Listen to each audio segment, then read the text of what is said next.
ரவீந்தர் மாதவுடைய டைரக்ஷனில் ரெடியாக இருக்க திரைப்படம் டனல். இன்னைக்கு இந்த படத்துடைய விமர்சனம் தான் பார்க்க போகிறோம். ரெட்ரோ மீடியா நேயர்களுக்கு வணக்கம். நான் உங்கள் பிரவீன் கேஎஸ். டனல் இந்த படத்தோட கதை என்னன்றது பார்த்தீங்கன்னா, ஹீரோவாக இருக்க அதர்வா ஒரு கான்ஸ்டபிள் வேலையில் ஜாயின் பண்ண போகிறாரு.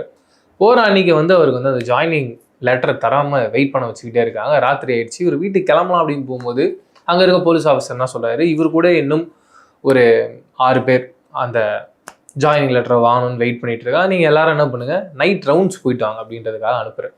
அங்கே நைட் ரவுண்ட்ஸ் போயிட்டு இருக்கும்பொழுது ஒரு ட்ரைனேஜ்லேருந்து திடுதுப்புன்னு சவுண்டு வருது. அந்த ட்ரைனேஜ் ஸ்லோவாக நகருது. அதுக்குள்ளேருந்து ஒரு ஆள் லைட்டோட எழுந்து நிற்கிறான். இந்த போலீஸை பார்த்தோன்னே அப்படியே தகைச்சு போய் நிற்கிறான். திருத்துன்னு முழிக்கிறான். பார்த்துட்டு ஓட ஆரம்பிக்கிறான். இவங்களும் திரட்டிட்டு ஓட ஆரம்பிக்கிறாங்க. இந்த ஆள் என்ன பண்ணுறான், ஒரு செவுரு மேலே ஏறி எகிரி குதிச்சு உள்ளே போகிறான். உள்ளே போனதுக்கப்புறமா தான் தெரியுது அது ஒரு ஸ்லம் ஏரியா. இந்த போலீஸ்காரங்களாம் ஒன்றுமே புரியல. ஆனால் அந்த போலீஸ்காரங்க ஓவராலாக அந்த ஸ்லம் ஏரியாவுக்குள்ளே போய் தேட ஆரம்பிக்கிறாங்க. அந்த ஏரியாவுக்குள்ளே யாருமே இல்லை. பட் இந்த ஆளை தொடர்ந்து தேட தேட தேட ஒரு கட்டத்துக்கு மேலே அந்த ஸ்லம் ஏரியா உள்ளே மாட்டிக்கிட்டாங்க. அவங்களுக்கு எப்படி வெளியில் வரணும்னு தெரியல. அண்டு இந்த ஆள் யார், எதுக்காக பயந்து ஓடினா, அவனுடைய பின்னணி என்ன அப்படின்றது இவங்களுக்கு எல்லாமே ஏகப்பட்ட கொஸ்டின்ஸாக இருக்குது. சரி, எப்படி இருந்தாலும் அவனை பிடிச்சிட்டு நம்ம இந்த ஏரியாவிலேருந்து வெளியில் போகலாம் அப்படின்றத பிளான் பண்ணுறாங்க. அங்கே போனதுக்கப்புறமா தான் தெரியுது, இவனை பிடிக்கிறதுக்காக இவங்க எல்லாரும் அங்கே போகல. இவங்க எல்லாரையும் வர வைக்கணும் அப்படின்றதுக்காக தான் அவன் அந்த பிளானையே பண்ணியிருக்கான்.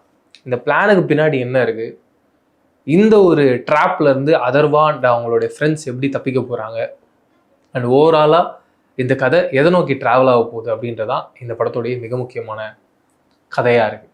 ரொம்ப அழகான ஒரு ஸ்க்ரீன் பிளே, ரொம்ப அழகான ரைட்டிங். ரவீந்தரை பொறுத்த வரைக்கும் எனக்கு எது ரொம்ப ஷாக்கிங்காக சர்ப்ரைசிங்காக ஒரு படத்துக்கு தேவைப்பட வேண்டிய ஒரு பாயிண்ட்டாக இருந்ததுன்னா, அதுவும் இது ஒரு ஹைஸ்ட் த்ரில்லர் ஜான்ராவுக்குள்ளே வரக்கூடிய ஒரு படம்.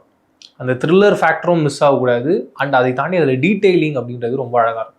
முக்கியமாக ஒரு ஸ்லம் ஏரியாவே காலியாக இருக்குன்னு சொல்லியிருந்தால அதுக்கு ஒரு டீட்டெயில் பண்ணியிருந்தாரு. அதை நான் எக்ஸ்பிளைன் பண்ணி ஆகும். ரொம்ப சூப்பராக இருந்தது.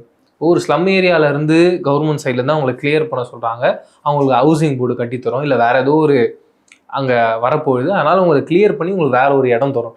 ஆனால் அந்த ஹவுசிங் போர்டில் இருக்கவங்க எல்லாரும் கேஸ் போட்டு அங்கே இடிக்கக்கூடாது அப்படின்னு ஸ்டே வாங்கியிருக்காங்க. இப்போ அந்த கேஸ் கோர்ட்டில் நடந்துக்கிட்டு இருக்கு. அதன் காரணமாக அங்கே இருக்க பில்டிங்ஸ்லாம் இடிக்க மாட்டாங்க.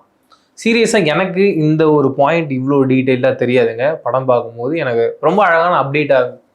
எப்பயும் ஒரு படம் பார்க்குறோம் அப்படின்னா அந்த படங்களில் ஏதாவது ஒரு இன்ஃபர்மேஷன் சொன்னாங்கன்னா எனக்கு ரொம்ப பிடிக்கும். அது ரொம்ப வேலிடாக இருந்தது, அந்த கதைக்கு ரொம்ப கனெக்ட் ஆகிற மாதிரி இருந்ததுன்னா அது ஒரு பெரிய ஹேட்ஸ் ஆஃப் சொல்லணும்னு ஆசைப்படுவேன்.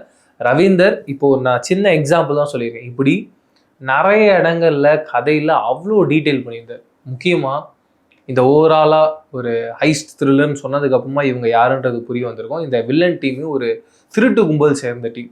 இந்த திருட்டு கும்பல் எப்படிலாம் திருடுவாங்க, எதன் காரணமாக திருடுவாங்க, என்னென்ன ப்ளஸ் பாயிண்ட்ஸ் அவங்களுக்கு இருக்குது, அந்த ப்ளஸ் பாயிண்ட் எங்கே கனெக்ட் ஆகுது அப்படின்றதெல்லாம் ஒரு ட்ராவல் பண்ணியிருந்தாரு. மைண்ட் ப்ளோயிங்க. பர்ஃபெக்டான ஒரு கமர்ஷியல் படம், அதுவும் ஒரு ஆக்ஷன் படம். அதுக்குள்ளே ஒரு டீட்டெயிலிங் பண்ணுறோம் அப்படின்னாலே அந்த கதை ஒரு மாதிரி ஆத்தன்டிக்காக, அந்த கதைக்கு ஒரு உயிர் வந்துடும். அந்த ஸ்பேஸ்க்குள்ளே இந்த கதையை ரொம்ப கரெக்டாக பொருத்தி இருந்தார். ரைட்டிங்காக இருக்கட்டும், சினிமோட்டோகிராஃபி ஆகட்டும், அண்டு ரவீந்தரோடைய டைரக்ஷனாக இருக்கட்டும், மியூசிக்காக இருக்கட்டும், எல்லாமே ரொம்ப அழகாக அற்புதமாக கச்சிதமாக இந்த கதையில் அமைஞ்சிருந்தது. இது எல்லாம் இந்த கதையோடைய மிகப்பெரிய ஒரு ப்ளஸ் பாயிண்ட்ஸாக பார்க்குறேன். அண்டு ஒரு சில மெயின் கேரக்டர்ஸையும் ஹைட் பண்ணி கடைசியில் ரிவீல் பண்ணியிருப்பாங்க. லக்ஷ்மி நீங்கள் நிறைய படங்களில், வெப் சீரீஸில், ஷார்ட் ஃபிலிம்லலாம் அவங்கள பார்த்துருப்பீங்க. முக்கியமாக கர்ணன் படத்தில் தனுஷோடைய அக்கா கேரக்டர் பண்ணியிருப்பாங்க. இப்போ உங்களுக்கு ஞாபகம் வந்துடும். அவங்க இந்த படத்தில் ஒரு கேரக்டர் பண்ணியிருக்காங்க. அந்த கேரக்டரோட முறை என்ன அப்படின்றத மறைச்சு கிளைமேக்ஸில் அதை ரிவீல் பண்ணியிருப்பாங்க. அது ரொம்ப அழகாக இருந்துச்சு. இப்படி சொல்லிகிட்டே போகலாம் இந்த படத்தை பற்றி. அவ்வளோ ரொம்ப ஸ்வீட்டான ஒரு விஷயங்கள்லாம் பேக் பண்ண ஒரு படம் தான். அண்ட் ஓவராலாக எனக்கு ஃபர்ஸ்ட் ஹாஃப் செகண்ட் ஹாஃப் ரெண்டாக பிரித்து பேசணும்னு ஆசைப்பட்டுருவேன். ஃபர்ஸ்ட் ஹாஃபை பொறுத்த வரைக்கும் படம் ஆரம்பித்து ஒரு 5 மினிட்ஸ்லேயே அவன் கண்ணுக்குள்ளே போயிட்டான். 5 to 10 மினிட்ஸில் கதைக்குள்ளே இருக்கும். அங்கேருந்து கட் பண்ணி ஹீரோவோட பாஸ்ட் அப்படின்னு போயிருந்தாங்க. அது ரொம்ப ஸ்வீட்டாக ஃபன்னாக இருந்தது. சாராவோட காமெடி ரொம்ப அழகாக பண்ணியிருந்தாரு. எனக்கு ஒரு 2-3 சீக்வன்ஸ் ஒன்று பேக் பண்ணியிருந்தாரு. அது ரைட்டிங்லேயே இருக்குது. சாராவாக தனியாக கவுண்டர் கொடுக்குறது அது வேற. ரைட்டிங்காகவே ரவீந்தர் எழுதி இருந்தது ரொம்ப அழகாக இருந்தது. ஒரு சில விஷயங்கள் நம்ம பழசாக இருந்தாலும் ரசிக்க தோணும். ரவீந்தர் இந்த படத்தில் அந்த காமெடி போர்ஷன் கண்டிப்பாக பழைய படங்களில் நிறைய வாட்டி அந்த சீன்ஸை பார்த்துருப்போம். பட் ஒரு சில சீன்ஸ் நமக்கு போரே அடிக்காமல் என்டர்டெயின் பண்ணிக்கிட்டே இருக்கும்ல. அதுவும் இந்த படம் எனக்கு தெரிஞ்சு எடுத்து ஒரு 2 வருஷம் மேலே இருக்கலாம். இருந்தாலும் அந்த சீன்ஸ்லாம் போர் அடிக்காமல் மெயினாக கோர் கண்டென்ட் நமக்கு இன்னும் ஃப்ரெஷ்ஷாக இருக்குன்றது ஒரு பயங்கர பெரிய ப்ளஸ் பாயிண்ட்டாக பார்க்குறேன். அதுக்கு அந்த டீமுக்கு ஒரு பெரிய ஹேட்ஸ் ஆஃப் சொல்லி ஆகும்.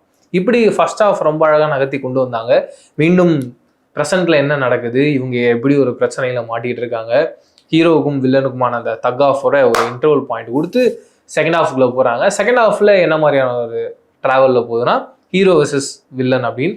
அண்ட் வில்லன் எப்படிலாம் நம்மளுடைய இந்த பிளான்ஸை மாற்றலாம். எப்பயும் ஒரு கதையாக எங்கே இன்ட்ரெஸ்டிங்காக மாறும்னா இந்த மாதிரியான ஹைஸ்ட் த்ரில்லர்ஸை பொறுத்த வரைக்கும், முக்கியமாக த்ரில்லரை பொறுத்த வரைக்குமே நம்ம எக்ஸ்பெக்ட் பண்ணுறதை தாண்டி வில்லன் ஒன்று இல்லை கதை சொல்கிற அந்த டேரக்டர் ஒன்று ஒரு லைனை பிடிச்சி அதுலேருந்து நம்மளை எக்ஸைட் பண்ணார்னா அந்த கதை இன்னும் அடுத்த ரேஞ்சுக்கு ஒன்று எவால்வ் ஆகும்.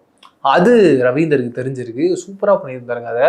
ஏன்னா வில்லனோட பாயிண்ட் ஆஃப் வியூவில் நிறைய இடங்களில் சேஞ்சிங்கு, ஏகப்பட்ட ட்விஸ்ட்டு கொடுத்துட்டே இருந்தாங்க. அந்த ட்விஸ்ட்டு எல்லாம் தான் இந்த படத்தை பெரிய அளவில் நம்மளை ஃபோனே எடுக்க விடாமல் இது த்ரில்லர் தான்டா, இது ஒரு பர்ஃபெக்டான ஒரு ஐஸ் த்ரில்லர், கரெக்டாக ஒன்று பேக் பண்ணியிருக்காங்களா அப்படின்னு ஒரு ஃபீல் இருந்துச்சு.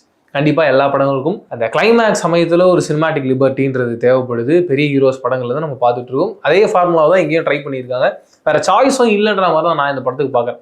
அதையும் எந்த அளவுக்கு சிறப்பாக கொடுக்க முடியுமோ அந்த அளவுக்கு சிறப்பாக கொடுத்துருக்காரு இந்த படத்தோடைய டைரக்டர் ரவீந்தர். அதர்வா ஒரு பயங்கர சார்மிங்கான யங்கான ஒரு பர்ஃபெக்டான ஹீரோ மெட்டீரியலுங்க. நான் பயங்கர எதிர்பார்த்துட்டே இருக்கேன் அதர்வா இன்னும் அடுத்த லீவுக்கு போயிடணும் அப்படியாதுன்னு சொல்லிட்டு. அதுக்கு ரீசன்னா ஒரு சில ஆக்டர்ஸ் தான் அந்த கேரக்டருக்கு ரொம்ப உண்மையாக பெர்ஃபார்ம் பண்ணுவாங்க. அப்படிப்பட்ட ஒரு ஆக்டருங்க அதர்வா. நீங்கள் எந்த படம்னா அதர்வா அதை எடுத்து பாருங்க, அந்த கதையை விட்டு அவைவாவே தெரிய மாட்டார். ரொம்ப உண்மையாக அந்த கதைக்குள்ளே ரொம்ப அழகாக ஃபிட்டுன்னு ஆகிடுவார். அப்படிப்பட்ட ஹீரோஸ் கிடைக்கிறது ரொம்ப கஷ்டம். அப்படிப்பட்ட அற்புதமான ஒரு ஹீரோ தான் அவர் இந்த படத்தில் உள்ளே வந்து இதுக்கு முன்னாடி டிஎன்ஏன்னு ஒரு பிளாக் பஸ்டர் ஹிட்டை கொடுத்தாரு. அதுவும் ரொம்ப ஸ்லோ பேர்னாக இண்டஸ்ட்ரியில் அப்படியே பேசப்பட்டு ஒரு ஹிட்டாக மாறின ஒரு படம். அப்படிப்பட்ட ஒரு ட்ராவலில் தான் இந்த ஒரு டனல் படமும் அமையுன்ற மாதிரி தான் நான் பார்க்குறேன். ஏன்னா இந்த படத்தை பற்றியும் கண்டிப்பாக ஆடியன்ஸ் கிட்ட ஒரு பெரிய எக்ஸ்பெக்டேஷன்லாம் இல்லாமல் தான் வரப்போகுது.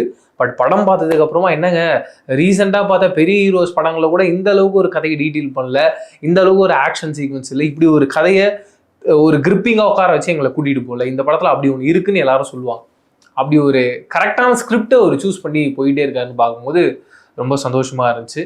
இந்த படத்தோட வில்லன் அவரும் இதுக்கு முன்னாடி நிறைய படங்களில் ஹீரோ நடிச்சிருக்காரு. முக்கியமாக ஜீரோ படத்துலாம் ஹீரோ நடிச்சிருக்காரு. அவருடைய பர்ஃபார்மன்ஸ் எனக்கு ஹீரோவாக பண்ணும்போது ரொம்ப பிடிக்கும். அண்ட் இந்த படத்தில் டைரக்ட் வில்லன் சொல்ல முடியாது, ஒரு ஆன்டி வில்லன் கேரக்டர் பண்ணியிருக்காரு. அதை பயங்கர பர்ஃபெக்டாக பண்ணியிருக்காரு. அதில் எந்த விதமான சந்தேகமும் கிடையாது. இப்படி நிறைய கேரக்டர் சொல்லிட்டு போகலாம். போஸ் வெங்கட்டா இருக்கட்டும், அண்டு நிறைய பழைய படங்களில் ஒரு சில வில்லன்ஸ்லாம் இருப்பாங்க. அந்த வில்லன்ஸுக்கெலாம் இந்த படத்தில் ஒரு போலீஸ் கேரக்டர் ஸ்பேஸ் கொடுத்து ஒன்று ஒர்க் பண்ணியிருந்தாங்க. இப்படி எல்லாருமே அவங்களுக்கு கொடுக்கப்பட்ட கேரக்டரில் பிக்சர் பர்ஃபெக்டாக கரெக்டாக உட்காந்துருந்தாங்க. எல்லோருடைய பர்ஃபார்மன்ஸும் ரொம்ப அழகாக. பட் இந்த படத்தோடைய மைனஸ் என்ன அப்படின்றத நம்ம யோசிப்போம்ல, ஒரே மைனஸ் தான் எனக்கு என்னன்னா, ஒரு சில இடங்கள்ல அவங்கள ரைட்டிங்கில் ரொம்ப கரெக்டாக இருக்குது. எப்பயுமே ரைட்டிங்கை தாண்டி அங்கே நம்ம சீன் ஷூட் பண்ணும்போது ஒரு ட்ராமா ஒன்று தேவைப்படும். அந்த ட்ராமா மிஸ் ஆகிடுச்சுன்னா அந்த சீன் ஓகே, பட் இந்த சீனில் ஏதோ ஒன்று மிஸ் ஆகுதே அப்படின்னு ஒரு ஃபீல் ஆடியன்ஸுக்கு படம் பார்க்கும்போது இருந்துக்கிட்டே இருக்கும். அப்படி இந்த படத்தில் நிறைய இடங்கள்ல அது தோணிக்கிட்டே இருந்துச்சு. அது சரி பண்ணியிருந்தால் நல்லா இருந்திருக்குமேன்னு தோணுச்சு. அண்டு லாஜிக்காக அப்படின்னு யோசிக்கும் போது கொஞ்சம் ஓவர் டூ பண்ணாங்களோ. எக்ஸாம்பிள் சொல்கிறேன், போலீஸ் எல்லாரையும் சாவடிக்கணும் தான் பாயிண்ட்டு. அப்படி அந்த பாயிண்ட்டுக்குள்ளே வந்ததுக்கப்புறமா அதுக்கப்புறம் வெயிட் பண்ணி தள்ளி வச்சு கண்டிப்பாக கிளைமேக்ஸில் இப்படி நடக்கணுன்றதுக்காக ஒரு சினிமாட்டிக் லிபர்ட்டியை பெரிய அளவில் யூஸ் பண்ணுறாங்களே, அது கண்டிப்பாக கமர்ஷியல் கதைக்கு தேவைப்படுது, நான் இல்லைன்னு சொல்ல. அது ஒரு ரெகுலர் மீட்டருக்குள்ளே இருக்குது. அது ஆடியன்ஸுக்கு பார்க்கும்போதும் ஓகே இதுதான் அப்படின்ற அந்த ஒரு கடைசி கட்டத்தில் மட்டும் ஒரு ப்ரெடிக்ஷனோட உட்காந்துருப்பாங்க. அந்த இடத்தையும் இவ்வளோ நேரம் ஒரு ட்விஸ்ட் அண்ட் ஒரு எதிர்பார்ப்பு வச்சுக்கிட்டே இருந்தாங்க. நம்ம ஒன்று எதிர்பார்த்து போயிட்டு இருப்போம், அதை பிரேக் பண்ணி வேற ஒன்று கொடுத்துக்கிட்டே இருந்தாங்க. அந்த எங்கேஜிங் ஃபேக்டர் மிஸ் ஆகாமல் இருந்ததில் அதை கிளைமேக்ஸ்லையும் மெயின்டைன் பண்ணியிருந்தாங்கன்னா இன்னும் நல்லா இருந்திருக்குமே அப்படின்றது தான் என்னுடைய பாயிண்டாக இருந்து. இதெல்லாம் தான் ரொம்ப சின்ன இது வந்து ஒரு ஆள் மைனஸ்ன்னு சொல்ல முடியாது.